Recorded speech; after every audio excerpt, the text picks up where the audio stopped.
Hey, how y'all doing, man? I'm back again with another episode of the It Factor. And today we have somebody special as always, but this is my brother, man. Go ahead and introduce yourself, bro.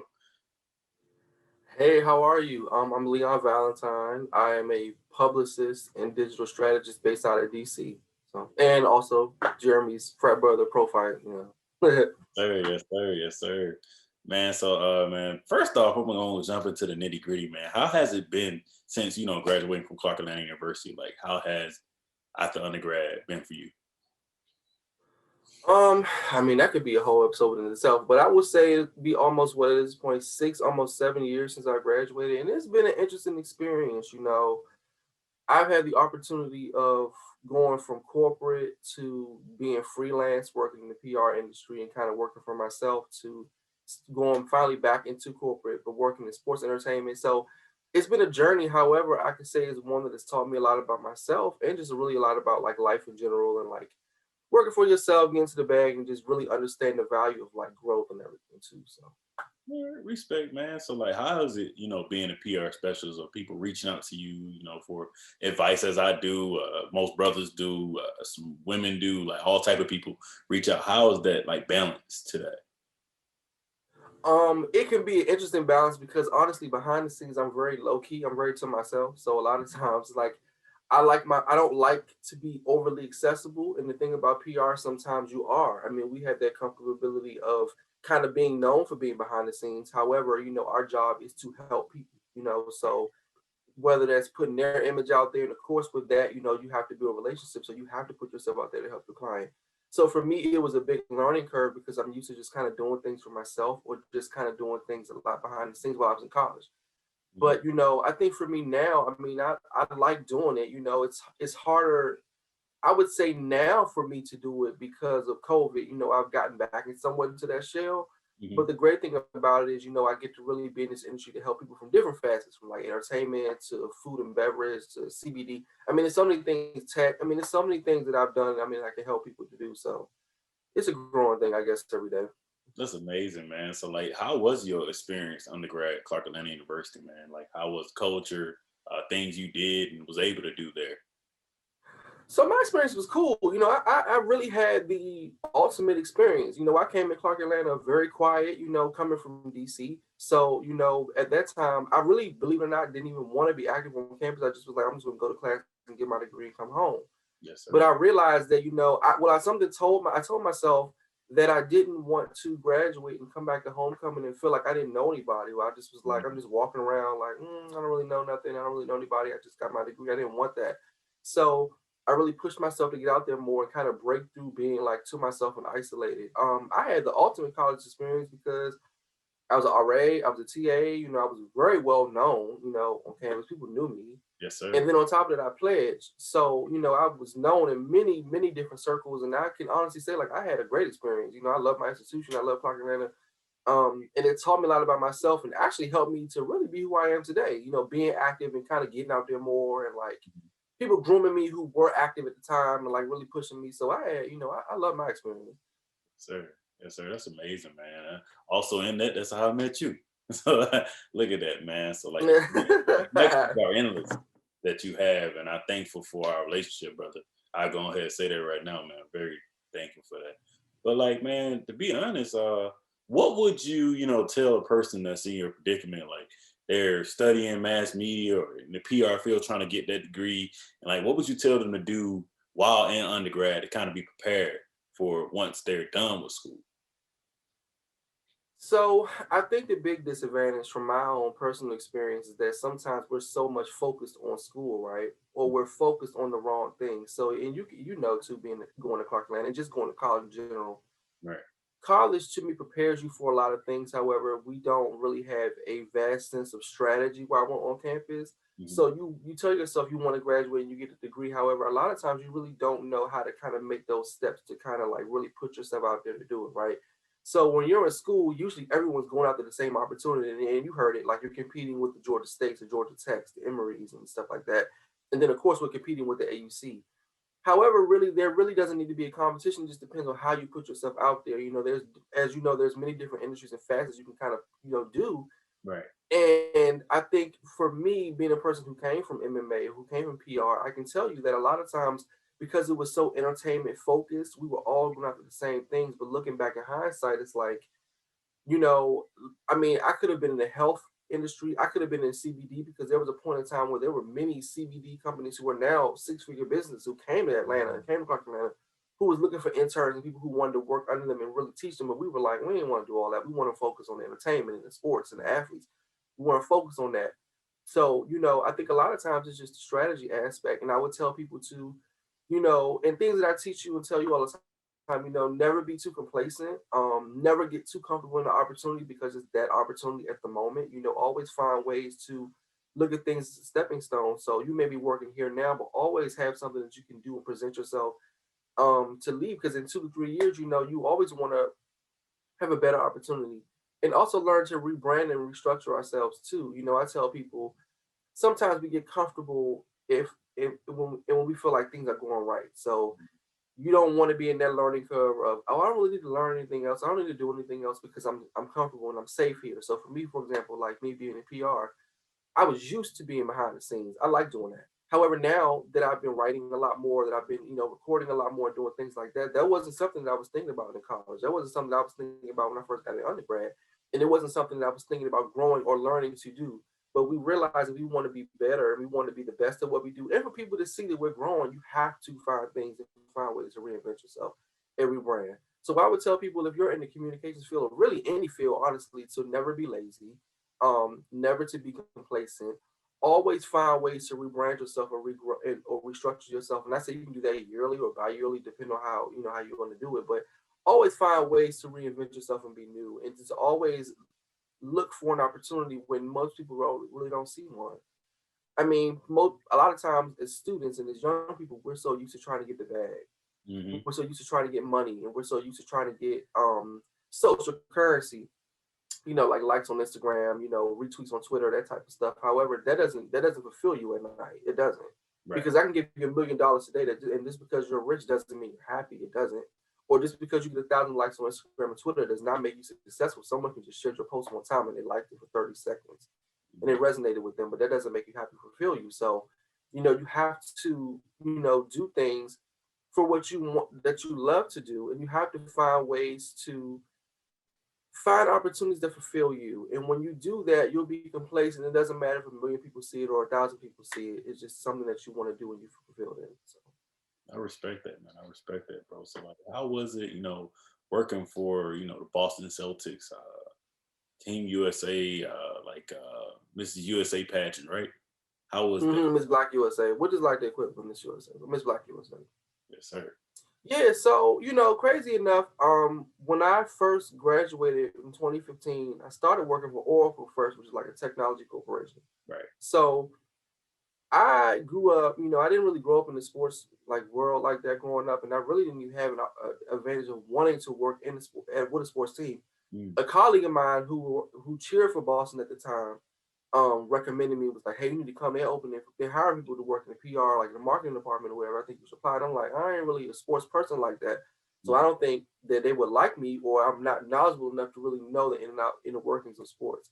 And on top of that, just to be completely transparent and honest, there weren't that many black people working on the corporate side. It was just, of course, you see the athletes, but there weren't that many people of color. So that was already a turnoff for me.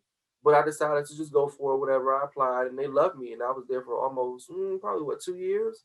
And I loved it and I enjoyed it. And they got me the opportunity to work with athletes, and some of them I still speak to this day, to complete many strategies. And they even still doing the event that I came up with when I was there back in 2016 that they're still doing.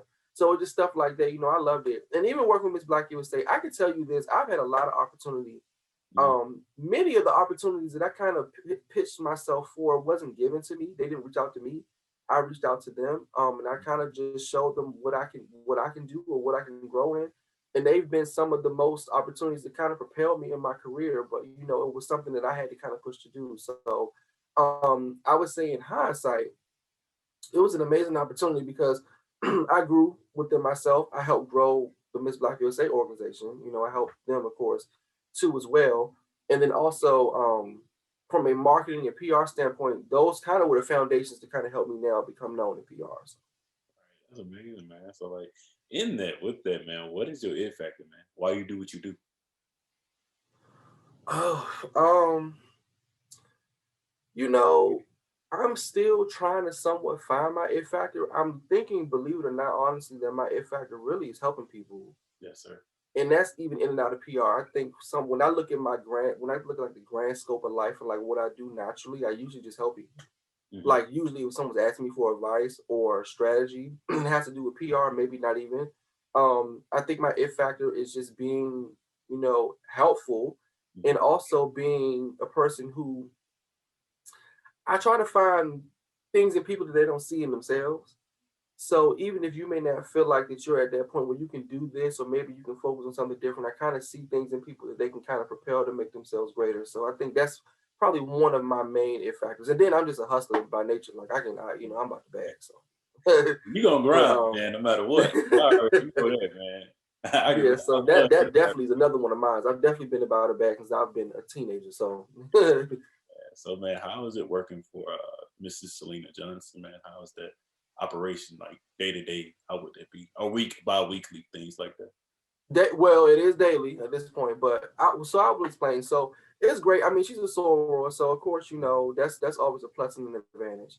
I'll say this: a lot of people don't know that. Well, first, a lot of people don't even know I for her. I think that people are just now finding out that I work for her, or like that she has a publicist who is not only a male, but is also a stigma too, right? So a lot of people don't know that, and a lot of people don't know the backstory that I actually interned for her in college, my freshman year at 18. I think I was 3 weeks just getting to Atlanta from DC, Man, and I started working for her, interning for her, right? So, almost a decade later at this point, me now working for her has been an amazing experience because for me in the PR industry, I mean, it's very competitive. I mean, we know this. And also, too, when you're young, I think a lot of times people have a hard time respecting you, and not Selena, but just in general, people have a hard time respecting you because you're not a vet, right? right. Or you have to prove yourself. But this woman took a chance on me, last summer when Corona hit and, the things were still, but she still want to get out there. She was like, well, I interned for Leon and he's doing his thing. Let me try to bring him in and see what he can do. And it was only supposed to be a trial based thing, like maybe a month. And at Mhm. this point, it's almost going on 6 to 7 months. And a lot of the press and media that I've gotten, I mean, people have literally was like, well, who are you working with? You know what I'm saying? Because clearly you have to have this big agency of like 5 to 6 people working under you, and they realize that no, I'm just solo dolo. It's all clearly only me, right? So it's been an amazing thing. She's taught me a lot. I never really thought I would really want to work with a celebrity, because I'm so used to working with small business and like really want to help people from the ground up. And she's been an established person for over, I mean, this point, 2 decades now, 20 years. So to help her in that facet, because you never know who you can meet and who you need to cross paths with. Right. I'm helping her tell her brand story right now at a certain point in her life and her career. She's helping me grow at the same time. And looking back in hindsight, me being 18 years old and now almost 2 months later, be almost being 28, how things can come full circle to help you grow, and it's truly your calling and what you're supposed to do. So That's amazing, man. So, like, tell me a little bit about your day to day job, and I would say like a corporate America type facet with American pediatric. How's that? yeah. So it's cool, right? So, I do work a full-time job in the PR space. So I'm a PR specialist, right? So I work for a podiatric medical association, and what that is, it's a medical association that is for podiatrists. So people Mhm. who like fix the foot and ankle, and I Mhm. mean, and I deal with podiatrists who work with some of the top teams. Well, actually, they do work for the top teams in the NFL and the NBA and Major League Soccer. Like one of my members I had to work with yesterday, he works with Troy Polamalu, Oh, really? right? So right, so we're working with him for April campaign, and it's more sports related. So I'm having to deal with like a lot of sports podiatrists. Mhm. And it's a great opportunity. I actually thought I really probably wasn't going to like it coming into it because it's so different from what I'm used to with some medical association. So things are very more technical. They're medical. There's a lot more writing and things like that. And I'm all about the strategy and execution. I like the event side of things, the media side. I wasn't used to that, but it was just a growing pain for me, right? I love it because these are people who are older. Usually, most podiatrists are usually older people, Mhm. but they're older, but they have so much wisdom and knowledge, and they really want to see me growing in the field. And they actually, they're excited for me to come on. They're glad I came on because I brought a new sense of thinking to the organization that they probably never thought about doing. Right, so a lot of strategies and things they were doing probably outdated. The Yeah. great thing about PR is, there's always someone who looks at things differently than what you do. And there's always someone who will have a different way of thinking to bring you into a certain brand message or to bring you into a space that you may not have been in yet. So I love the opportunities to be about what, month 5 or 6. Mhm. Um, I mean, I love it. You know what I'm saying? I love it. I can't complain about it one bit. That's what's up, man. Also, I feel like you learning a lot from them so that you can go ahead and just put it to your tool belt, man. A lot of people have to kind of understand that because I understand that now, not even just to show being in corporate America, a lot of people that came through my path kind of always like drop some knowledge or something like that. And Hmm. years later, I look back and be like, they really taught me how to do this, like how to move in this type of situation so that I can And you, be. yeah, you So, never know, and you never truly know, who can give you advice. I've learned now, almost being 28, that um, you never knock advice or knowledge from anyone, depending on where they are in life, because you never know what a person can teach you. So the same lesson that a person with a PhD can teach you, a homeless man can teach you, because you never know what a person's life experiences can do for me. There was someone in my life 2 years ago who's older. She's older, and this person, she did drugs and everything like that, and it's one of those people where you probably feel like, I mean, you ain't really did nothing with your life, so why would I sit back and give you some wisdom? But there was a certain situation that happened to me or in my life,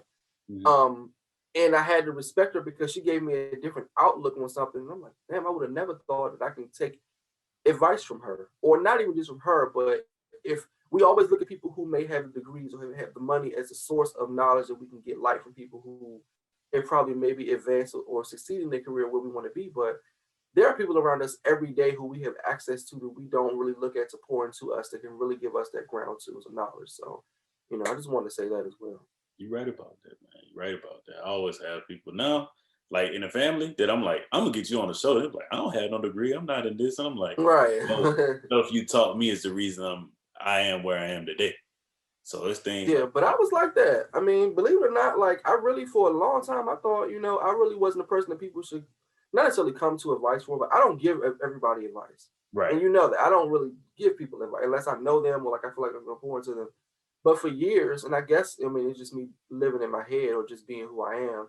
I was the type of person where I feel like people didn't really want to come to me for advice, or I didn't feel like I was not necessarily good enough, but I Mhm. didn't feel like I can offer people knowledge and wisdom. But now I'm seeing that people, who a lot of people, especially they go to Clark Atlanta, they will come back to me years later and tell me, well, you taught me this, and you helped me with this, and gave me guidance on this, and I'm like, damn, I never realized that, because it's just a normal conversation. So you never know. Yes, sir. You're right about that, man. So like, what is one of your life goals, man? Like, any type of facet of life. Like, what is one of your life goals for now? A life goal for me, I would say right now that I'm peaking to like my late 20s, going into my 30s, has changed from what I wanted to do in my early years Mhm. postgraduate. I keep saying about the bag. However, I'm more looking at things like in a generational wealth type of standpoint right now. So believe it or not, I'm looking more to be more of an entrepreneur. I would love to grow my PR business. I mean, that's a goal of mine in the next 2 years to make it an official agency with interns and everything. But I'm more entrepreneurial now. So I'm really looking into potentially buying properties, and I'm looking to buy mobile homes and flip them and like, get into starting a business and really grow it and just letting it run itself and just being on the back end. Like I'm on my Jay-Z type of flow in a way. Like I'm really ready to start really making money and really being behind the scenes. I tell people like in the next 3 to 5 years, I want to be outside the country, living outside the country, just living my life and just having money, you know what I'm saying? Living on the island or living in like, I don't know, Morocco, Dubai or something, just coming back to the States every now and then. However, more entrepreneurial, growing my PR skill, however, but getting really like really into like the real investment and like building houses, flipping houses and that type of thing. So, Respect that, man. And in that, man, do you have any questions for me? yeah, I mean, this podcast is definitely necessary, and it's something that I wanted to mention and make notes. So, how are people, you know, breaking into IT, is one thing, right? Mhm. So, do you think that people are having a hard time because one, they're African American, and maybe this is a new breaking ground for people of our ethnicity, or they don't know how to strategize, and on the marketing sense, if they have their own companies and they want to get in the IT space, they don't know how to get into that or really focus on that aspect. So I will say I will start with this. A lot of people, a lot of black people, we come into this profession and we hire, right? And once we're hired, we get put on a certain project. Say you're a software developer. You're working on this project for this company, woo-de-woo. But you don't look deeper into the project like, hey, what can I learn from this so that I can market myself so that say in a year or 2 years or 3 years, I want to move from this company. I'm not stuck doing the same thing. So a lot of people take that one company turning you down or not letting you move up or letting you advance to say tech ain't for me no more. Or we coming out of college, we can't get hired at a job because nobody looked like me. Instead of sacrificing and saying, hey, let me contact someone that been in this field and try to see how they got in, because there's no easy way to get into tech or any field. That's any field. And you have to look at it like that and don't think that you're just the only one having problems trying to get a job at any of these companies. But a lot of us kids at AUC look at the big companies like Google, Microsoft, even GM, like any company, I can go down the line instead of looking at startups or working at a university for a couple of years and trying to learn more, because a lot of us have to fine tune the technology that we're learning. Because I don't care if you're at CAU, Georgia Tech, Georgia State, a lot of the stuff that they're learning is theory. So that when a company come and interview you, a lot of the things that you learned at your university, you're still not prepared for working at a company. And a lot of people don't want to train you at that company, at said company. So that once you get there, you kind of like stuck in the past. So I would say a lot of people have to take that step ahead. And that's why I created the show, so that you can see people, you can contact them and say, hey man, how can you help me? Because everybody at your company, yeah, they might not look like you, but if you have a show that someone coming on here speaking, or you trying to be a cybersecurity person, you're trying to move up in your company, you don't know, you can reach out to me. If I don't know it, somebody in my network knows how to get you there. And I feel like a lot of us are kind of get these degrees, man, computer science degrees, and don't work in it for a year, maybe even 2. But I No, think a lot nobody of that ever comes worked with 5 years, man, in tech. Nobody I knew from Clark, actually. really, Nobody I know like that graduated with me fully. Like really. a lot of people leave. Well, that's interesting. That's interesting though, because it's the same way for PR. Like out of my whole classes, maybe it was like probably 17 of us. I think it's like maybe me and like 2 other girls, and like just really still holding it down in PR. And I think it's either a generational thing. I think it's a generational thing, but I think the thing is we have to look at, maybe it's on an HBCU scale or a university scale. Maybe it's the way Clark Atlanta moves. I think sometimes we put so much emphasis on trying to, and I know it's probably caused some controversy, but I think we put a lot of emphasis on trying to break the doors down, making sure we have representation in these companies, because we do want Black faces. Don't get me wrong, we do. However, I don't think we do enough of strategizing to build our own. I mean, the same way we have the GMs and the Deloittes and those type of companies, we have the same Black firms as well, same Black tech companies that may be smaller we don't know about. Mm-hmm. Why are we not telling them to apply for those too? Something that I wish we would have did on Clark's campus. I really wish they would have invested in teaching kids how to develop apps.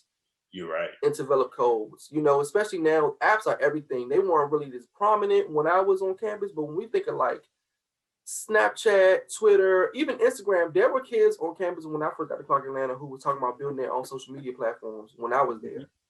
And everybody was like, there was one girl, she just stopped doing it. But there was, I mean, like they wanted to make them. And now when we see that these are making millions of dollars and people are on viral, they make billions. You know, I think our focus is very, at times, outdated. You know, we focus on going to the career fair and make sure you're here. You know, you can get a with job, Tech and go to state, get a job. But it's like, why are we not teaching them the same emphasis of being a business owner or starting your own firm, your tech company when you graduate? And maybe it's just the barber in me, because I am a licensed barber, so I have a trade outside of me working in PR. So I understand the value of like having multiple streams and understanding that a college degree just will not get you where you want to go. But I think a lot of times it's just our focus sometimes is just the degree, where it needs to be, okay, get the degree, that's cool, but we need to teach you how to be an entrepreneur at the same time. So let me teach you how to build these apps. Let me teach you how to be a consultant and maybe not even work for a company, but just I'm going to teach you how to do my own. I'm going to have my own firm and just teach you what to do. I don't even got to clock into your business. I just have my own, right? Right. Because so we don't teach enough of that. And with me going to being an engineering as well, it kind of got me to where I was already a landscaper coming to Clark. So like you said, with farming, I had that mindset to say, when I go home, I'm gonna make money on Christmas break, like spring break. Like I don't need an internship, but I had a cousin to say, hey, you need to work. We gonna go to work at NASA. And every kid ain't got Yeah. that. But I was able to go to work at NASA after my freshman year, but it changed my whole perspective of how it works because I had a black boss, I had a black team. I thought every tech company was Yeah. gonna be like that, but when he set me down in his house, he's like, "Jay ain't gonna be like this. It ain't gonna never be like Clark when you graduate. But this is what I'm gonna prepare No. you for." And what he prepared me for was, you're gonna be working with different races and things like that. But you always do have to have, not say a fallback, but you always have to look and say, if I'm getting this degree, I learned how to do apps, Leon. I learned how to do websites. Like, granted, I don't know how to do the website the best. I know how to do it to keep it up, keep it refreshed, like keep people from getting malware, stuff like that. But like I learned that stuff, and a lot of my classmates were just doing class. And I kind Yeah. of thought to myself, like, some friends we'll pull together and try to create stuff so that when I did go and interview, I didn't just talk about, well, I took this class and I did this. I not only had an internship, I had stuff I created. So I feel like a lot of our people, young people, black people in general, have to step outside the box when it comes to getting that education, especially in tech, because when first off, when we walk in, they're like, "Oh, that's Jerry, man. He got a tattoo. Okay, cool." Exactly. And You're it's like, well, thinking he about ain't all here. these things. You don't think it's happening. You don't think it's But it happening, but it is. is. And when you come in there and say, "Well, I created this app my senior year. I had been working on it from my junior, my senior year. Woody woo, this is what it do. I can show it to you." I showed the person that in the interview, and instead of like, it was a Georgia Tech grad in there, and we was talking before the interview, and I got hired over them because I had something to show. And that should let kids know, no matter what school you go to, you still got to step outside the box. Absolutely. And Got that's to step something that outside the people box. don't understand. I try to teach people that all the time. It's like you have to find ways, because let's be real, the average college student Mhm. is just gonna have that piece of paper, right? Just to say I went to this school or I just did this, right? But and even for me, and I can give you some real life shit with being in PR, like Mhm. I've never been a person who was lazy. So even if I worked for one person, I was always doing something else. So if I was interning with Selena in college, I was still learning to be a writer. I Mhm. was still like working with like smaller companies. Like I remember at the it's a bank right around the corner from the West End, right? I was working with Selena. However, I was building their branding and stuff for their bank, their black owned bank Mhm. with I think it's Citizens Bank. I was working with them, building their branding up, building their messaging. I think I actually shot them a commercial that went like they did really, really well. I was helping them with their marketing, right?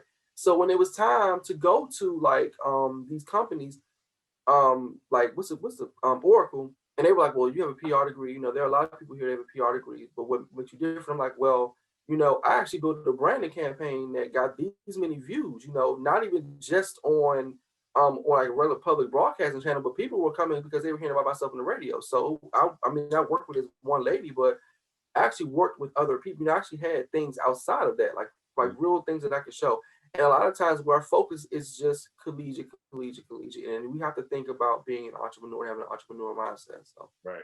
Yeah, man. That last thing I would say, bro, and believe it or not, I was in I think it was for GE, and I was doing the for my internship, I was doing an interview. And mm-hmm. the guy said, "Well, you did all these great things in school, man. What did you do?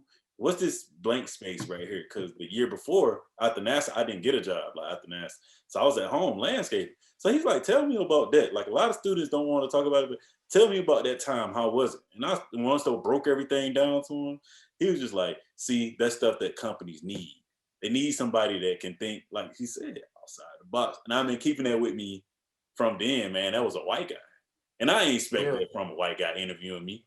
I literally every time, Leon, when I came to the AEC, I thank Andre McKinney. I thank a lot of people from CAU for kind of preparing me for stuff. But one thing they couldn't prepare me was thinking like every interview I thought I was gonna have a black guy, a black woman interviewing me, and that didn't happen. Mm. I kind of was not prepared. But to see a guy say, "Hey, I like that.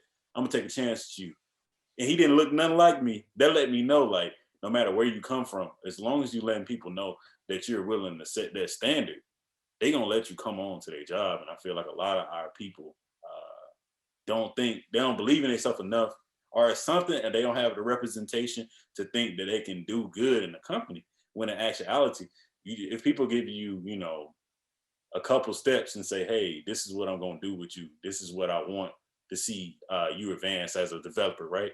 You say, okay, cool. Okay, let me try to figure it out. Even if you're struggling, always try to seek help. Like try to do something. And if you learn in a month or 6 months or a year that that's not for you, then move. But don't do it the first sign of, dang, this ain't for me. I got this degree for nothing. Don't down yourself for that. You already paid a lot of money for that degree. But a lot of times it isn't that. A lot of times it's they're scared to grow. I mean, I can speak for that for myself. It's not that they may not want to do it. They're learning something new, or they're being uncomfortable because they're not used to doing something, or it's not working in the same way that they used to. Yeah. So that comes across as, oh, this is hard. I don't want to do this. I can't do it. It's like, no, you probably can, or you just scared to because you maybe not learned it, or it just may be different for you. But I mean, that comes to it. Just all comes down to guidance. I really think it comes down to who really is guiding you, who's really like teaching you and telling you what to do Mhm. within your career when you're or in your life. Respect, man. And like with that, man, that's pretty much the show. What would you leave people with, man? You know? I would leave people with, again, if anyone needs any PR advice or well, PR advice, branding advice, or just trying to get to the next level, or like with their career on the media or just a business standpoint, definitely reach out to me. My Instagram is at Leon R. Valentine. And I'll be doing a lot more soon within the next couple of months. A lot more like visual things. And I'll be giving a lot of tips and advice too on my page. And I feel like a lot of times people need to see that type of stuff. They need to see like, okay, if I have a business, how can I really use Instagram as a funnel to make money? Or how can I, reach out to a potential partnership or something like that? Like things I pretty much teach you, like I need to really Right. start teaching more people Be too. looking out. So I'll be doing a lot of that more, and I'm coming out with a digital series in the summertime. So Yes, sir. Yes, sir. Well, look forward to working with you, man. Hold on quick second. We always got to talk, but that's pretty much the episode.